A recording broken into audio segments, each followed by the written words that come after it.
नमस्कार, आप देख रहे हैं एक्सप्रेस तक और मैं हूं आपके साथ कन्हैया कुमार। झारखंड विधानसभा चुनाव में अब कुछ ही दिन बचे हैं। इस हफ्ते उम्मीद है कि झारखंड में विधानसभा चुनाव का ऐलान हो जाएगा।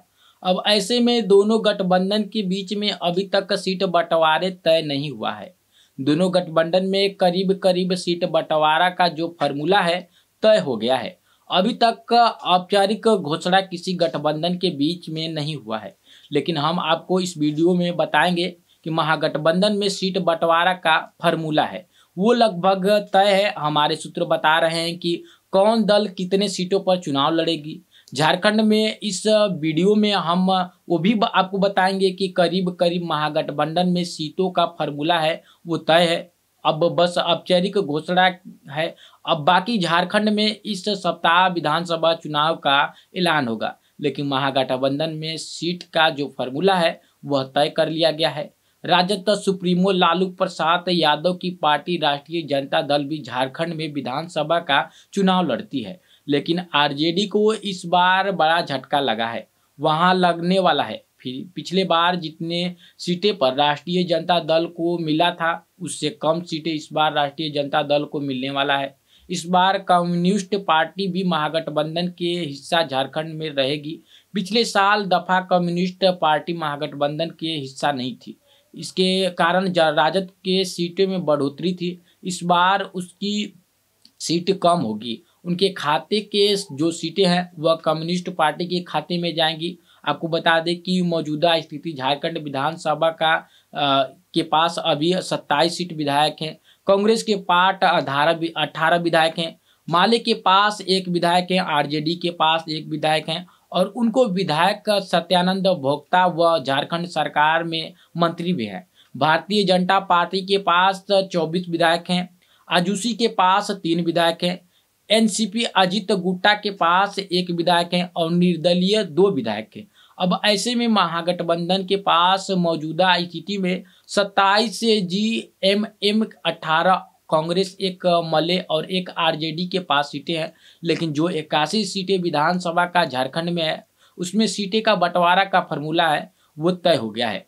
पिछले बार 2019 के विधानसभा चुनाव में कांग्रेस को 31 सीटें मिली थी, जेएमएमए को 43 सीटें, राजद को 7 सीटें पर चुनाव लड़ा हुआ था। लेकिन इस बार हमारे सूत्र बता रहे हैं कि कांग्रेस पार्टी को 29 सीट मिलेगी, झुमो को 42 सीटें, राजद को 5 सीटें और वामपंथी दलों को 5 सीटें दिया जा सकता है।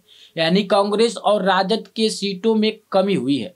जीएम के सीटें में भी कमी हुई है। पिछला बार 43 सीटें पर जेएम की चुनाव लड़ी थी, लेकिन इस बार 42 सीटें पर ही चुनाव लड़ेगी। कांग्रेस पार्टी 31 सीट पर चुनाव लड़ी थी, इस बार 29 सीट पर चुनाव लड़ेगी। राष्ट्रीय जनता दल पिछले बार 7 सीटों पर चुनाव लड़ी थी, लेकिन हमारे सूत्र बता रहे हैं कि इस बार 5 सीटें पर ही चुनाव लड़ेगी और वामपंथी दल को भी 5 सीटें दिया जा सकता है।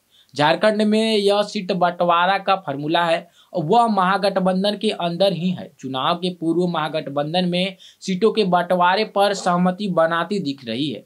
निर्धारित मानकों के अनुरूप कांग्रेस और राजद 2-2 सीटें छोड़ेंगे और झामुमो में 1 सीट वामपंथी दलों के लिए छोड़ सकता है। इस प्रकार वामपंथी दलों के लिए 5 से 6 सीटों का व्यवस्था हो जाएगा। फॉर्मूला यह बनकर उभर रहा है कि जिताऊ सीटों पर ही कोई दल जिद करेगा और जहां पिछला परिणाम कमजोर रहा है वहां पार्टी के सहयोगी दलों के लिए सीट छोड़ देगी। पिछले दिनों में प्रदेश कांग्रेस अध्यक्ष ने दिल्ली में महागठबंधन केसी वेणुगोपाल से मिलकर आए हैं और शीघ्र ही झुमो राजद के साथ बैठक होने की बात कही जा रही है।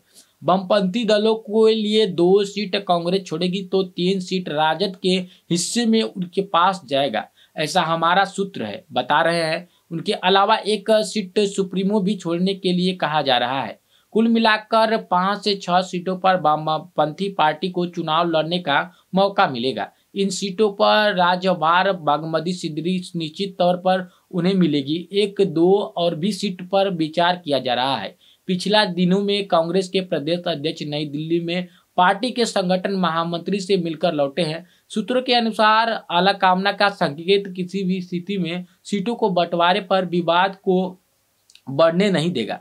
कांग्रेस के ऊपर अपने नेताओं को कम सीटों पर चुनाव लड़ने के लिए मनाने की जिम्मेदारी होगा, तो गठबंधन दलों के बीच भी सौहार्द बनाए रखने का काम करना होगा। सूत्रों की माने तो राष्ट्रीय जनता दल को 2 से 3 सीट कम मिल रही है। पिछली दफा 7 सीटों पर राष्ट्रीय जनता दल झारखंड में चुनाव लड़ी थी।